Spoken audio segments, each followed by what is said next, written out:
This is Flipping the Script podcast, the soon-to-be #1 leadership podcast for purpose-driven leaders and great guest experts who give us a unique insight into what leadership looks like behind the scenes. I'm Shalia Stafford, your host, and I'm committed to helping you lead your challenges using leadership strategies to gain new perspectives, fuel your growth, and transform the way you execute on your success.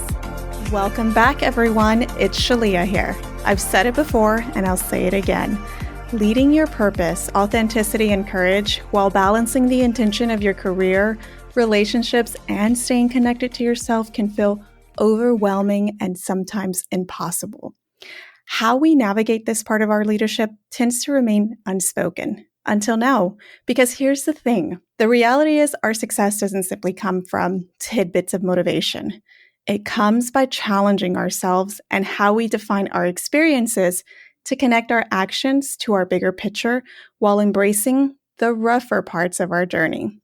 So where do we begin? How do we navigate this part? Not alone, because every leader worth following has rumbled with this in their journey. And today, you will be meeting Ayelet Shipley from New York, a leader worth following who will be sharing the organic journey of leading our lives through the rough in-between parts. Ayelet is the host of Get Out of Bed and Out of Your Head podcasts. Ayelet received her undergraduate degree in psychology, is in her second year of her master's in clinical social work program at New York University. Having worked in the mental health field for years, she has a deep understanding of working with adults and children experiencing mental health problems, as well as working with individuals with special needs. After experiencing both anxiety and depression for over a decade, Ayelet is passionate about tackling these issues that can often control someone's life. Just as she has learned to tackle anxiety and still continues to on a daily basis, she has dedicated her mission to helping those suffering with anxiety and depression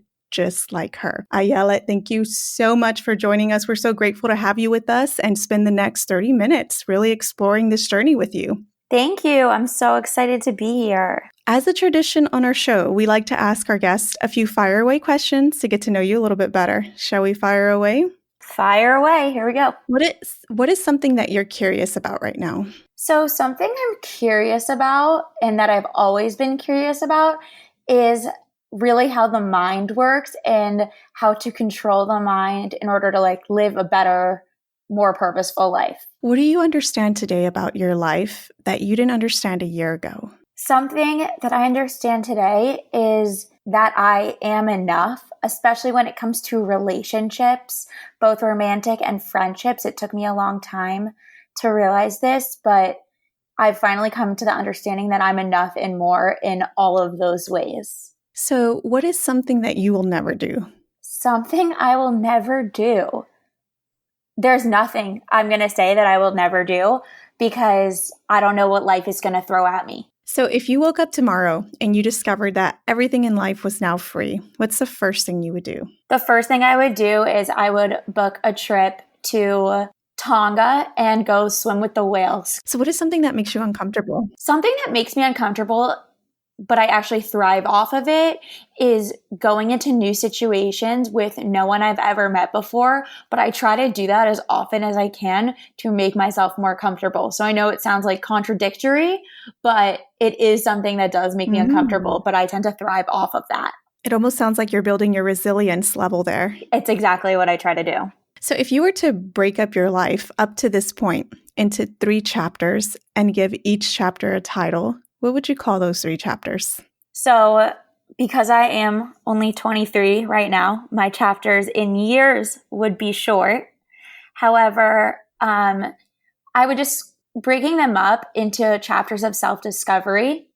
I would really go chapter 1 would, and I think they've all happened kind of recently is how I would break them up. Chapter 1 would be not quite knowing who I am, but trying to figure out. Chapter 2 would be understanding, but really trying to grapple with who I am and who I want to be. And then chapter 3 would be being in a new process of who I am and who I am striving to be while trying to grapple with the past and make it into the future of me. Okay, so that's a perfect segue into really understanding what your journey has been like. So I wish many people could have heard our conversation a week ago because there were so many nuggets that we found in just really sharing our stories and getting into the vulnerable parts of what this journey really looks like. And both you and I share we don't hold back. We know that there are some parts that are more difficult to navigate, but that we have it in us to do that. But they're all tools and strategies that we need.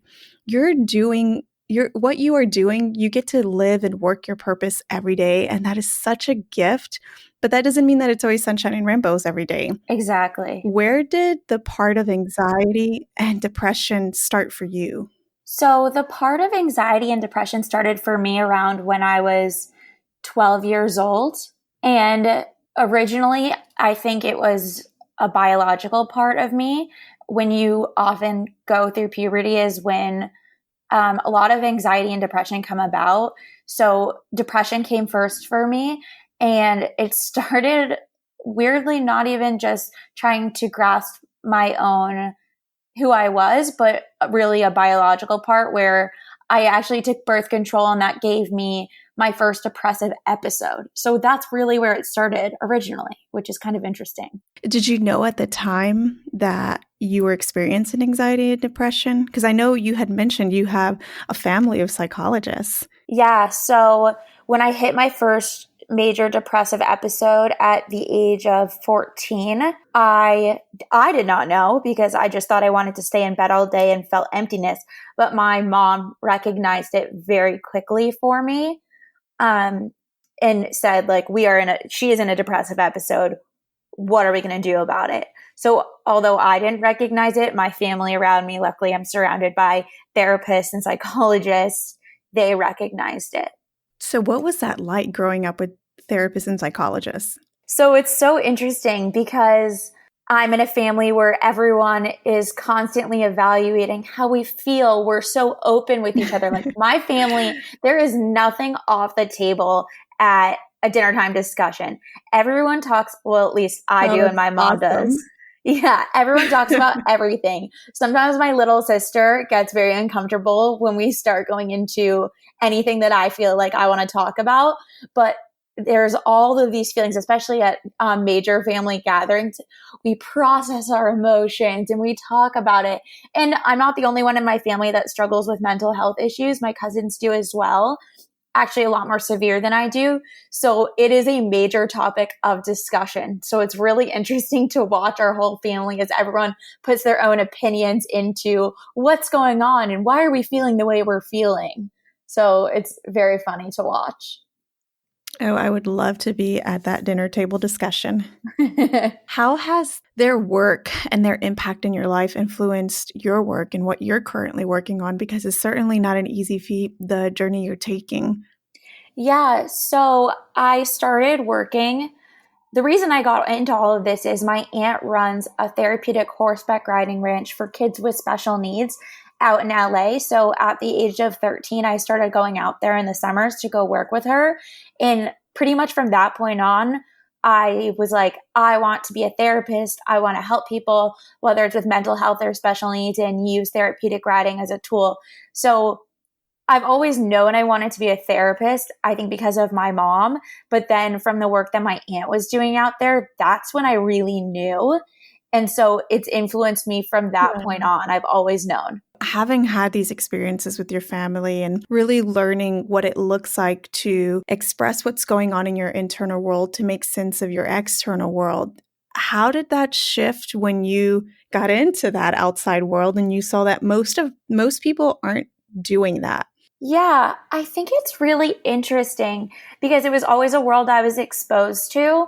So then I think even when I graduated my undergraduate, but even going into my undergraduate and seeing that people really didn't talk about this stuff, it was like, for me, it was abnormal, but then it kind of made me kind of go into myself and say, maybe I shouldn't be talking about these things. Maybe this isn't a socially acceptable thing. And that's when I started to really internalize a lot of my feelings rather than being able to express them. And I think that had a major effect on my own anxiety and depression, where it started skyrocketing because none of this stuff was talked about. And it's kind of come full circle until now when I realized that this is my life goal and mission, that this does need to be talked about. So it really affected me internally when I came into the world, where I realized that no one was talking about this stuff. So how was this experience for you when you went through the motions of understanding, I'm feeling anxiety, I'm feeling depression, and I'm sure your parents connected you with all the right resources to begin that journey. After you started that journey and you went to therapy, did it just all of a sudden get better? No, it didn't. And what's interesting is my highest spikes in anxiety and depression were when I was an undergrad. So my family wasn't really around to see all of it.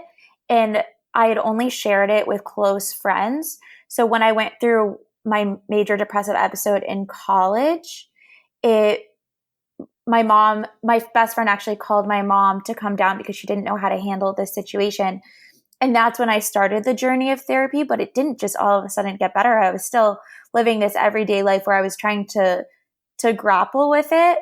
But there were still spikes in anxiety and depression throughout my undergraduate career. So even though I was connected to my family and resources, it wasn't just something that became better for me.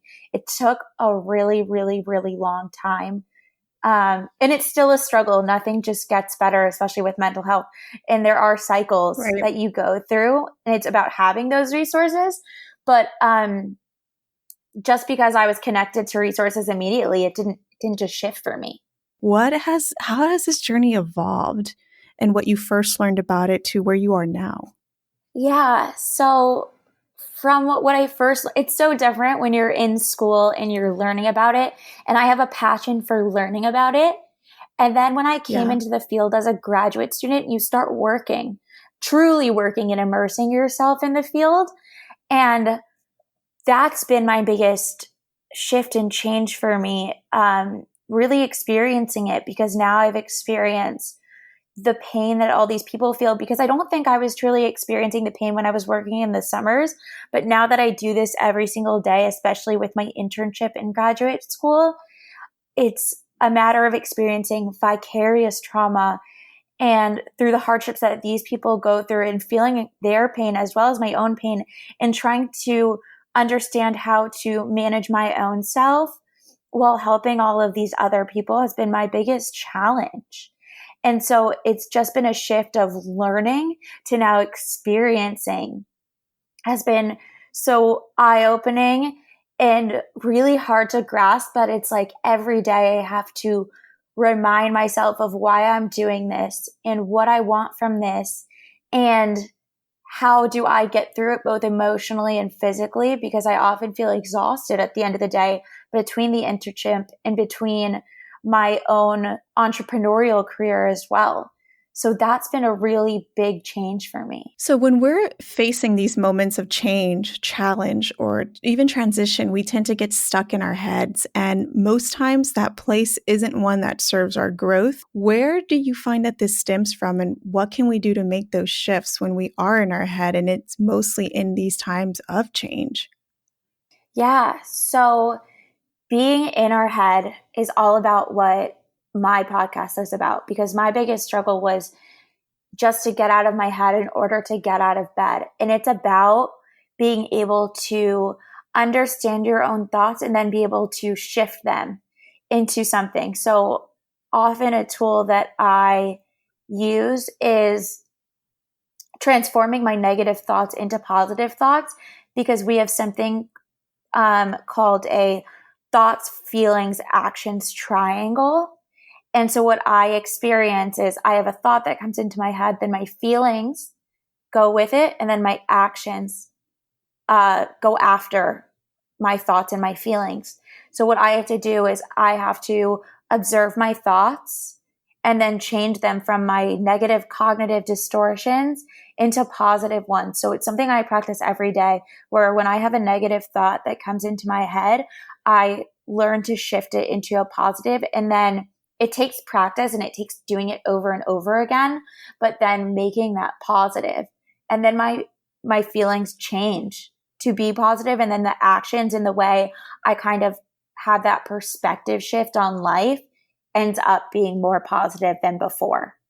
That's interesting because when we think about where even our thoughts stem from, where do we learn this programming of these thoughts that don't necessarily serve us and can come from cognitive biases that we have or any limited beliefs or things that we learn throughout time? Where do these come from? And then to intersect into the feelings, is there an aspect of having to have an understanding of even just emotional awareness to move into the action part? Yeah. So being that's a two-part question, a lot of us think that our thoughts come out of nowhere, but the truth is they don't.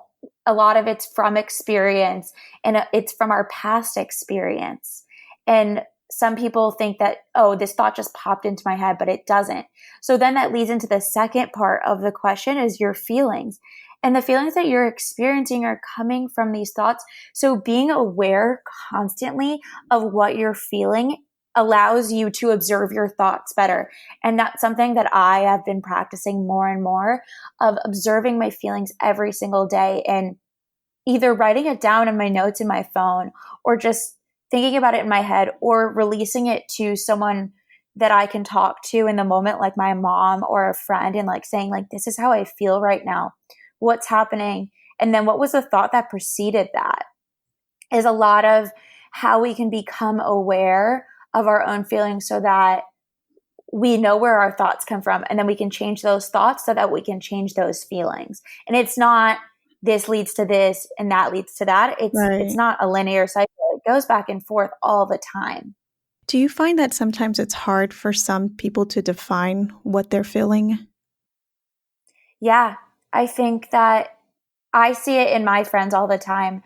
Some people, one, they don't want to know what they're feeling, and it's easier to act a certain way without being aware of your feelings, because being aware of your feelings isn't an easy thing, because then you have to address it.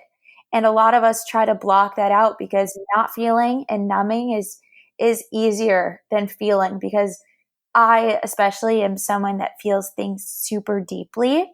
So for me, it's a really hard thing. And I can only imagine what it's like for other people that have gone through significant hardships in life, or even necessarily everyone goes through things that are hard for them, no matter what that is. So wanting to become aware of your feelings is a really hard step to take. But honestly, in becoming aware of your feelings and wanting to become aware, it can make you a better person down the road in all aspects of your life, in leadership, which is what you talk about, in relationships, in friendships, in all of those different aspects. You talk a lot about the in-between parts. Can you share a little bit more about why this is so important for us to understand when we're going through the process of evolving? Yeah. So in between to me means a few different things. I talk about in between a lot when it comes to anxiety as well as depression. So I obviously go to therapy every week. As a therapist, you're pretty much required to go to therapy every week, as well as it's something that I've been doing for years. But what I've found is I don't get my panic attacks when I'm in my therapist's office. I get my panic attacks when I'm walking down the street, when something pops up into my head, and when a thought comes and a feeling comes, and then I'm overwhelmed. And so being able to understand my feelings and being able to have the tools to control my panic attacks or stop them before they go into a full spin of them is really important. So those in-between moments for me are those everyday moments when I'm walking down the street. It's not when I'm going through the process of observing, or when I'm in class and we're talking about this stuff, or in my therapist's office, like talking about my cognitions and everything like that. It's those everyday moments where you're not expecting things, and things happen because you can't control what happens in life. Things are thrown at you every single day, and you have to deal with those in-between moments. You have led this shift in your life into this entrepreneur journey from something that was already in motion for you in terms of your career as a therapist and what that was going to look like. And now you've started a business. What's led you to make this shift in your life? Yeah. So long story short is I was at a marketing conference, and I was talking to someone, And everyone around me kept asking what business I was in. And I was like, I'm not in business. I'm going to be a therapist. I'm in graduate school. I'm not in business. And then one person I asked, what do you do? And they said, I'm in real estate or whatever, but I'm here with my daughter and she's 12, by the way. She would love to do something to help kids with anxiety and depression. And I don't know what prompted me to say this, but I said, that's so amazing because I've struggled with anxiety and depression for the last 10 to 12 years of my life. And this is something that's so needed. And I never share this publicly. Like this happened in August. And I didn't really share my feelings with publicly at all about this. And that kind of clicked for me. And I was like, so sorry, I said that a little bit wrong. And he looked down at his daughter and he said, see, you're not alone. And that's when I realized that this is something that's so needed because people are going through this and every single day. And that's a huge need in society is people feel alone. And that's when this journey is the hardest. Your anxiety and depression, like your own personal journey is the hardest is when you feel alone. And I'm lucky that I had a support system, right. But even in those times, you still feel so alone. So getting that message out there was what really started me on that entrepreneurial journey because I realized, and then I met someone else on that journey who shared openly about his vulnerabilities with depression and suicidality and how he's able to help people through that. And I realized that I have my own background in this. Like I have an educational background. So this can not only help other people, but it can become my life's mission. And so, yeah, it was a struggle to now become openly vulnerable about that. But it was like, that's what clicked for me is I need to help people do this. And I have the background to be able to do so. So let's figure out how to make this happen as a business and as a journey. And how has anxiety and vulnerability been a part of this journey for you? At first, it was really hard to put myself out there.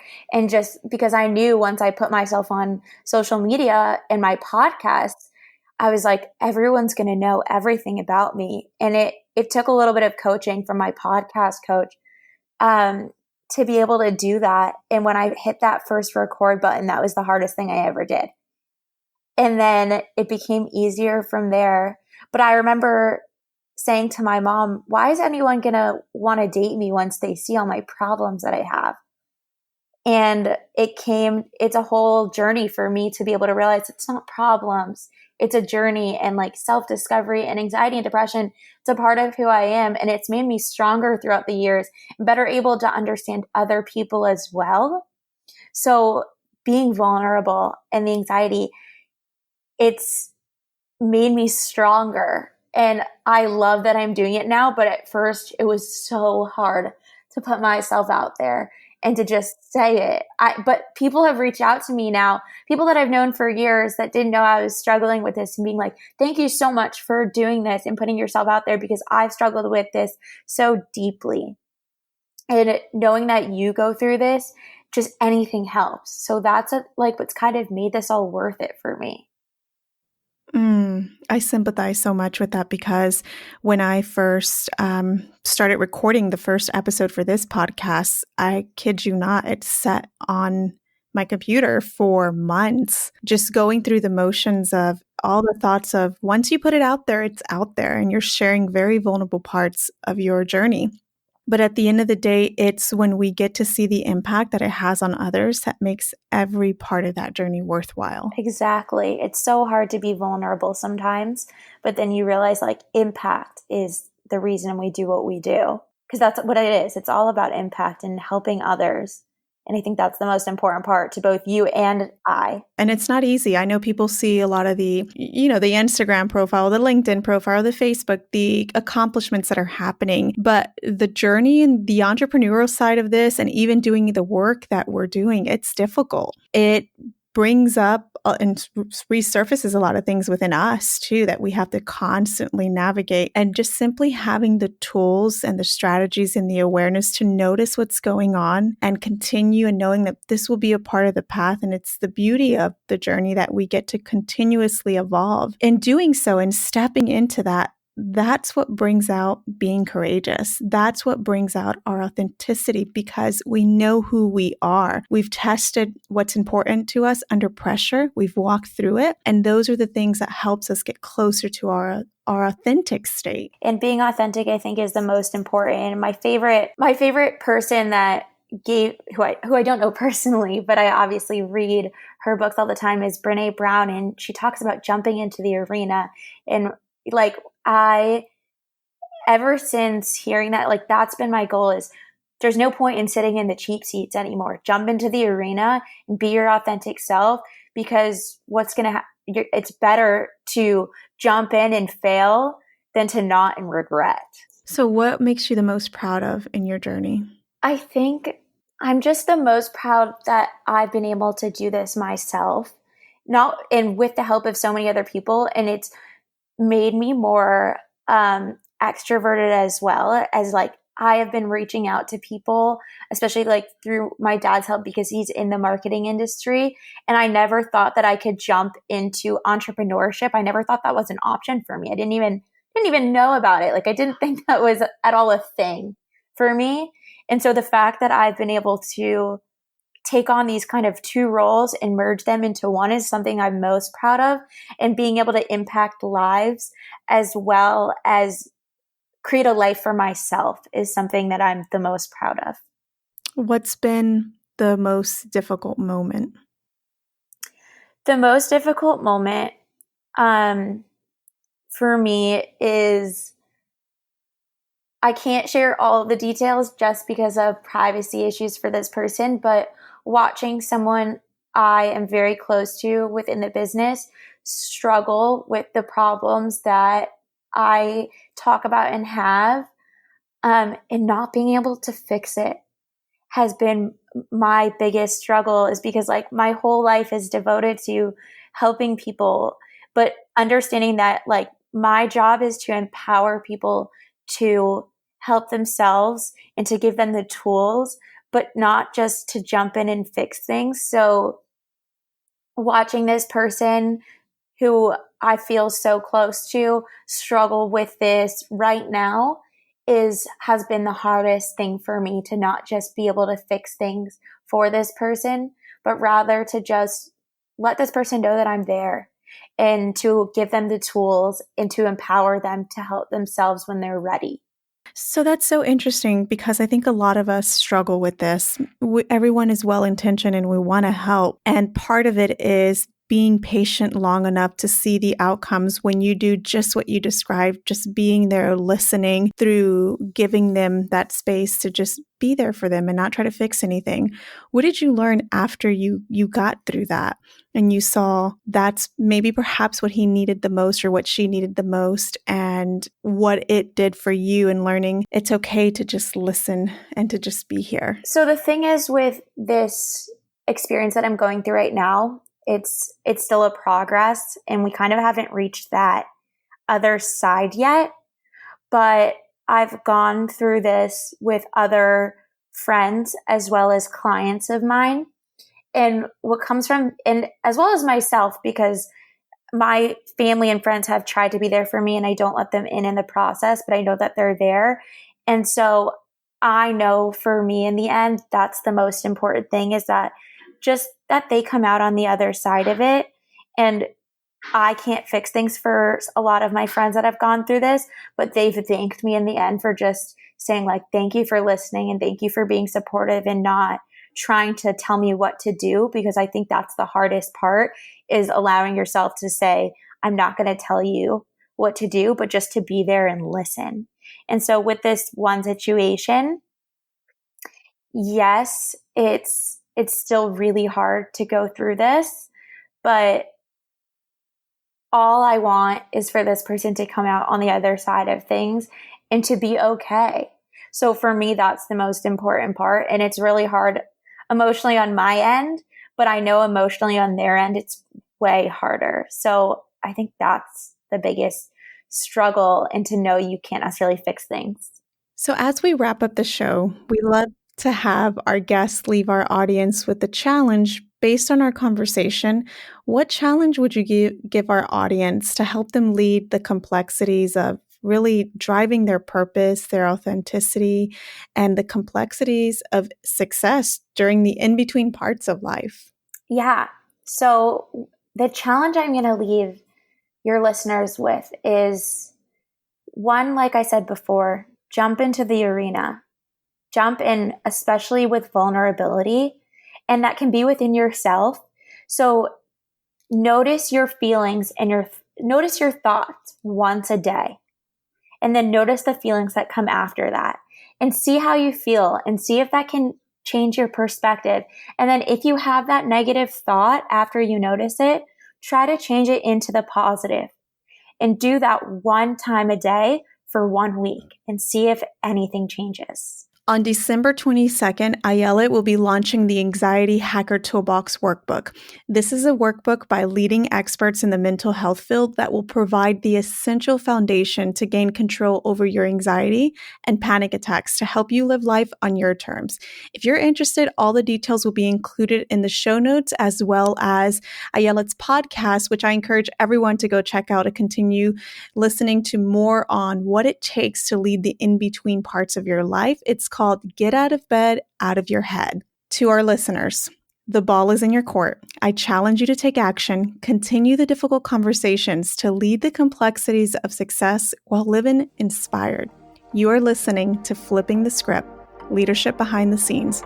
We'll see you on our next episode. Thank you so much, Ayelet. Thank you. If you found even the smallest nugget of wisdom in this episode, share it with a friend and your friend will thank you.